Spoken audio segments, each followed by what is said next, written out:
Hola familia, hello Philippines, hola Espanya. Yan, today is unboxing muna tayo guys. Today's video, unboxing.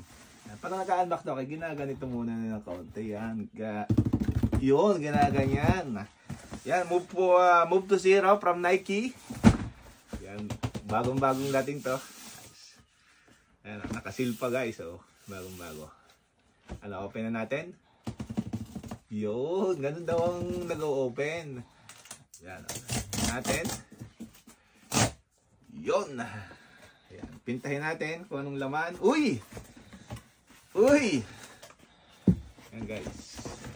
Ang laman ng mahiwagang kahon ay yan guys, Jordan Air. Guys, ang ating kahon.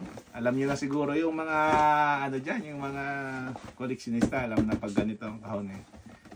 Open natin. Lagay mga ating ano, tap natin. Wow. Wow. Wow. Wow, my goodness. My goodness.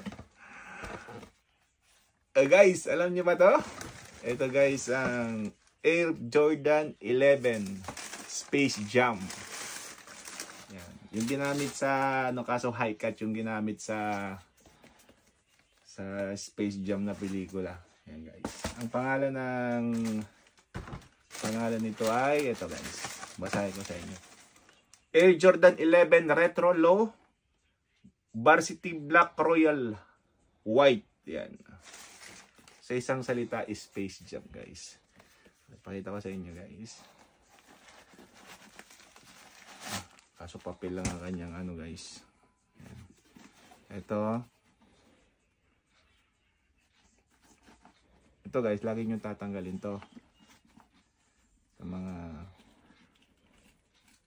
pag gagamitin nyo guys, tinatanggal tong sticker na to. Kasi ito, pag kumapit doon, hindi na siya natatanggal. Kaya lagi nyo tatanggalin to guys. Kasi pag ginamit nyo, pero kung hindi naman gagamitin, kung kayo ay buy and sell, okay lang nakalagay. Yan guys, napakalupit guys. Air Jordan 11 Low Space Jam. Ayan, anong masasabi nyo guys? Comment down below. Yan, sa mga mahilig sa Jordan dyan. Mga nagko-collect ng Jordan yan. Kaya natin itong pagbili siguro next year, mga double price na to. Ayan guys, that's all for today. Napakalupit. Sukat natin kung okay na okay. Ayan guys. Di ba ganda? Ganda guys na. Okay guys. See you again on our next unboxing and bye bye.